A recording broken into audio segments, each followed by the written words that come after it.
Por ejemplo, la gente se araña, escucho por el tema de Rómulo León y lo atacan, y nadie recuerda que la libertad procesal es una sanción para una fiscalía, una procuraduría y un poder judicial que tuvieron 36 meses para una persona que se presume inocente y por lo menos lograr una sentencia en primera instancia.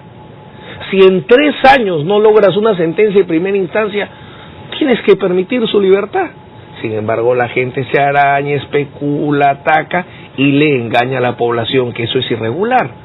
Pues el problema es absolutamente es normal, digamos. Absoluta. Es inevitable. Se terminó el plazo, tiene que irse a su casa. Es inevitable. Y eso lo que revela es una justicia lerda, pero ineficaz. Pero entonces, en vez de tratar de inventar que voy a presentar una solicitud porque acá hay mecanismos irregulares, digo, señor, es mi culpa.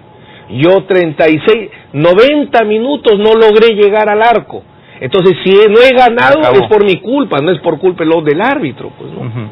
Ahora, llama la atención, sí, que diversos actores del gobierno hayan manifestado su acuerdo, o por lo menos su no oposición a un posible indulto de Fujimori. No ha sido solamente el caso del ministro Eguiguren, también el ministro de Vivienda y el señor Daniel Mora, ambos, tanto Rudecindo Vega como Daniel Mora, dijeron en su momento que si es por razones humanitarias, o incluso Rudecindo Vega llegó a hablar de una amnistía general, ¿no? Entonces pareciera que ha habido, digamos, algunos intentos de ir testeando, de ir probando el pulso de la opinión. Yo que tengo, mi obligación es tener como un maestro, el doctor Santos Quiquesola, a mí me decía siempre, hay que verle entre líneas. Yo veo que hacen ese mensaje, pero ponen un paralelo, siempre y cuando sea terminal. Nadie debe morir y la ley dice, un primer artículo, en caso de enfermos terminales, y hay otro supuesto que dice, en caso de enfermedades no terminales, pero que la mantención en la cárcel pudiera poner en grave peligro la vida o la salud, procede el indulto. Entonces, es verdad, muchas personas comentan, pero dejan la muletía. Comencemos, el presidente Humala, ante una entrevista de Juliana Yanot en CNN, dijo que nadie debía morir en la cárcel y que él estaba en condiciones de dar un indulto humanitario, pero siempre referido a enfermedad terminal como si eso fuese lo que dice la ley. Y no es exacto. La ley da 2 supuestos, enfermedades terminales y enfermedades no terminales. Luego veo otros que dicen, sí, debemos buscar un mecanismo legal, pero no el indulto humanitario, porque el indulto humanitario no procede en caso de delitos de lesa humanidad. Falso. Primero, no existe ningún pronunciamiento en tribunales internacionales que diga que no procede.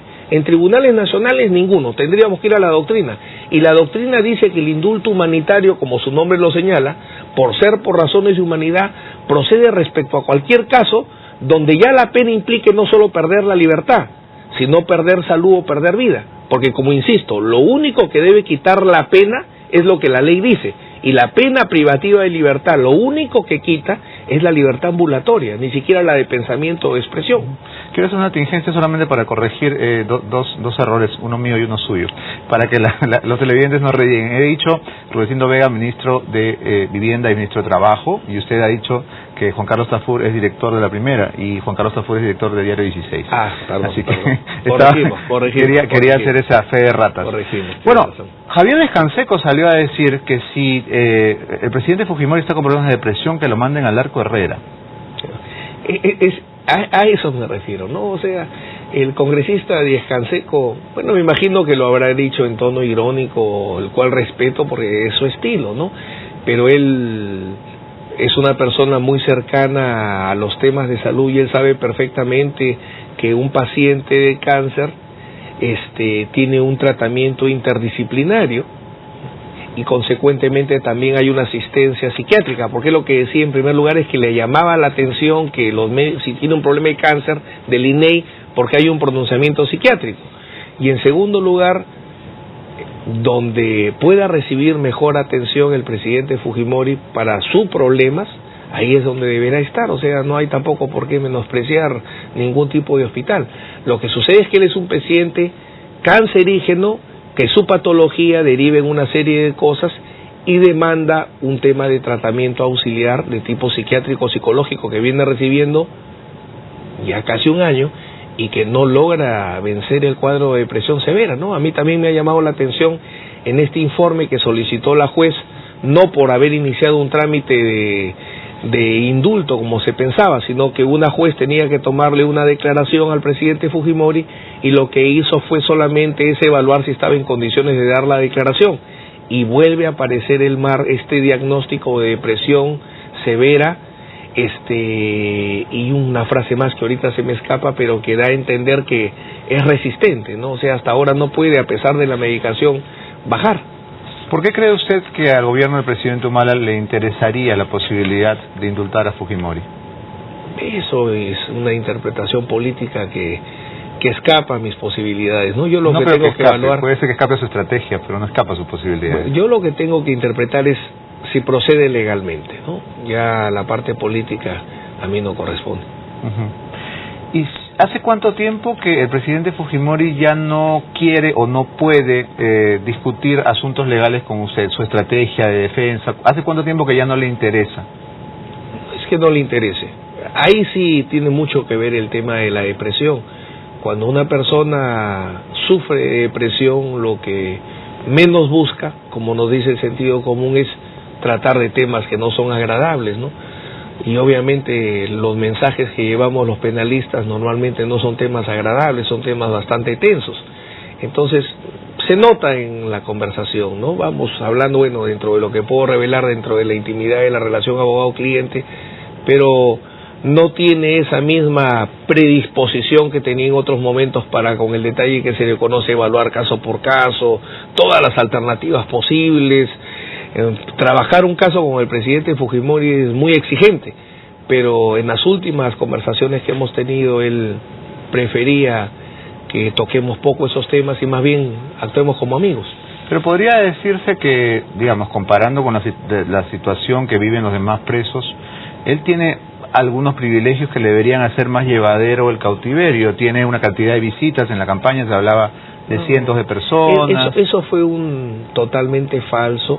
Es más, al punto tal que la gente que lo visitaba de todo el país, por razones de cariño históricas, ahora ni siquiera va. Me gustaría que esos mismos que levantaron la noticia hoy fueran, y prácticamente reciben muy poca visita. Y hay algo que es importante. Lo que hay que ver es, en el caso concreto de él, porque es lo que yo tengo que defender, acá no hay una solicitud de extradición presentada, lo que tengo que defender es, si tiene una enfermedad, lo que tiene es derecho a su tratamiento, y eso se le viene dando. O sea, críticas no vengo a hacer ninguna, porque al revés, sí se le viene respetando como corresponde a su derecho a la salud, que debe respetársele a todos los internos del país, por cierto. Pero un día el profesor León Trattemer me decía, con ese argumento entonces, si nadie sería imparcial y nadie podría juzgarlo al presidente Fujimori. Entonces yo le hacía una pequeña pregunta: profesor, ¿en un pueblo donde no haya profesores no existe el derecho a la educación? Sí existe, lo que pasa es que no se puede cumplir. ¿El derecho a la salud de los internos está en una agenda pendiente? Sí, pero poco a poco se le tiene que ir respetando a todos, de ser posible, no solo a uno. El padre del presidente, don Isaac Humala, nos dijo aquí que su hijo, el hijo Antauro, tenía acceso a una serie de facilidades que son parte de sus derechos, que él tiene derecho a estar comunicado, que tiene derecho a usar una computadora, que tiene derecho a hacer llamadas telefónicas, incluso eventualmente a tener celular.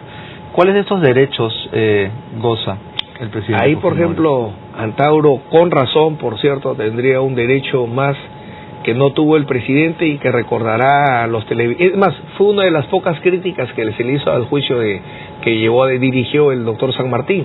No se nos permitió una laptop. Nosotros pedimos en el juicio una laptop solamente en su función de organización de datos, para poder ir manejando el tema de las declaraciones. Lo pedí públicamente, se debatió y se dijo que no. Y efectivamente él no tiene computadora, por poner un ejemplo, ¿no? Finalmente, ¿no sería una buena medida contra la depresión del expresidente permitirle nuevamente el ingreso a la enfermera Gina Pacheco? Pues, quizás se le alegre un poco la vida. Ese es un comentario tuyo. No sé la verdad. ¿No tiene enfermera ya?